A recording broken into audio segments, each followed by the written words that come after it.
Want to become a YouTuber but don't know where to start? In this video, we're going to tackle that exact question. What's up guys, Corey Oldham here, and in this video, you're going to learn the 7-step framework that the top YouTubers follow in every single one of their videos. And these are really some of the biggest influencers on the platform. And it's also a framework that you can use too, even if your subscriber count is 0. And the crazy thing is, it's not that complicated, which is why most YouTubers fail. They overcomplicate it. And if you use the 7-step framework, you'll know exactly where to start, what content to produce, and how to replicate it. Make sure you stay till the end because the 7th step in this framework is so dang simple, it's ridiculous. It's actually something you've already done.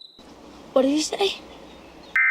So let's make it simple, right here, right now. Step number 1 in the framework, reverse engineer. And what I mean by reverse engineering means identify your target audience and what problem you want to solve for them. And when you're identifying your target audience on your channel, what desires do they have? What problems do they have? What hangups are they dealing with? And based on that, what problem can you then solve for that particular audience? Something I like to do when I'm in that reverse engineer stage is fill out what I call the reverse engineer prompt. And we're actually going to take this prompt here in just a moment and I'll show you how to plug it in and use ChatGPT.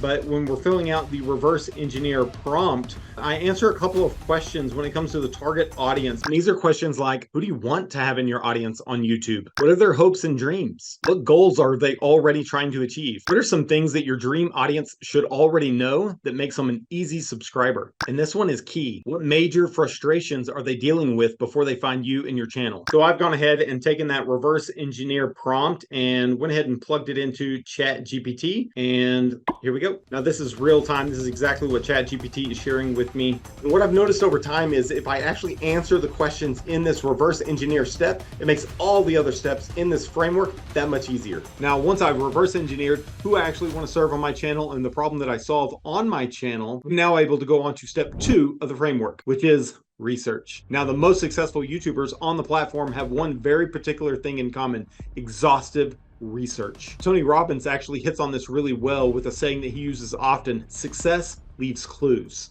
Model someone who is already getting the results that you want. If you want to accelerate the tempo of mastery, find somebody that's already getting the result and figure out how they do it and do the same thing. Success leaves what?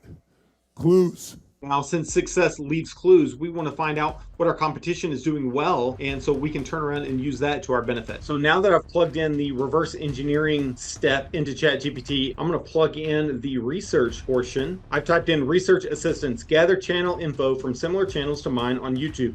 Provide a compilation of 10 different channels. Include the following in each of your 10 responses: the channel name, the URL to the channel on YouTube, the brief description of the channel and what it's about, and also one additional noteworthy fact about that channel. And so it's already sharing Think Media, absolutely. Noteworthy fact: Sean Cannell, the host of Think Media, actually have his book sitting right behind me, YouTube Secrets, absolutely. So I follow him. Channel makers, Daryl Eves. Daryl Eves also wrote YouTube Formula. We want to know all these things when we're trying to come up with our own channel. What's already out there, what's already successful, so we can model that, become successful ourselves. If you like this video, go ahead and click subscribe, slap that notification bell, but let's get on to our next step. Now that we've tackled the research, we're already on to step 3, which is record.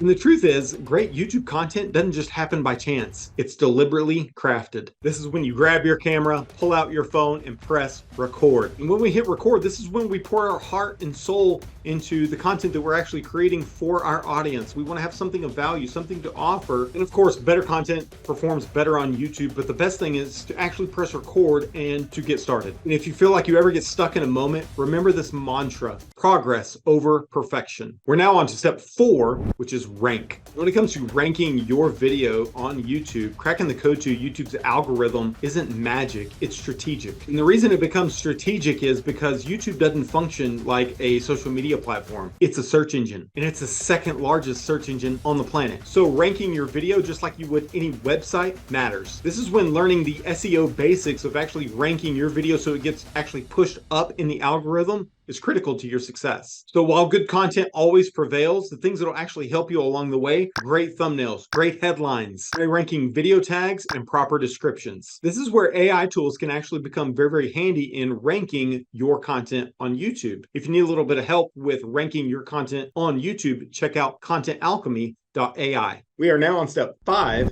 which is releasing your video. Now, releasing your video isn't just about hitting publish on YouTube. It's actually about timing. So a lot of things can actually help you with timing. And the thing that we're going to talk about in terms of timing in this video is there a specific trend happening in your market, in your niche, that you can attach your content, your video to? Because if there's a trend that you can attach your content to, that can actually catapult your views. And some YouTubers actually live by the 80-20 rule, meaning 80% of their content is kind of prefabricated things that they wanted to talk about anyway. The remaining 20% are trends that are happening in their market and in their niche. Another thing that a lot of YouTubers will talk about is spreading their video amongst platforms. So some people want to share it on Facebook or other different social media sites. Maybe they want to share it with an email list. I would say when it comes down to it, sharing it on social media platforms or sharing it with an email list, I would say ultimately test. Is sharing it to your audience on a social media site or sharing it to your email list the right choice? Is that already your audience, or are there some stragglers around?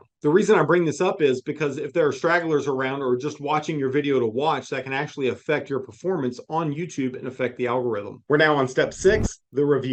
Do you want to know how to analyze your YouTube analytics to actually create better content? The cool thing is your audience will tell you exactly what they want to see and when they want to see it. And YouTube actually shares this with you in their YouTube Studio. Did you know in the Studio you can actually see when viewers have quit watching your content? Based on this data, you can go back to that video, look at that piece of content, and see what happened in that piece of content and that moment and what you can do better in the future. Going back and looking at your YouTube analytics is just like going and watching game film for any sport. Any athlete's going to go back and watch game film, see what they did well, see what they can improve on to make future games more competitive. The very last step in this framework is actually something you've already done. So can you guess the secret that all successful YouTubers swear by? You got it, repeat. One of the best things you can do when you repeat is stay consistent. Now, YouTube says themselves, consistency is key to growing your channel. If you go back and look at all the successful channels on YouTube, one thing that they very much have in common is they consistently publish. But to recap the 7 steps of the framework: step 1, reverse engineer. Step 2, research. Step 3, record. Step 4, rank. Step 5, release. Step 6, review. And step 7, rinse and repeat. If you like this video, give me a thumbs up or maybe a high five down in the comments. But make sure you hit subscribe, slap that notification bell. But if you want to learn how you can use the power of AI to supercharge your YouTube growth, check out contentalchemy.ai.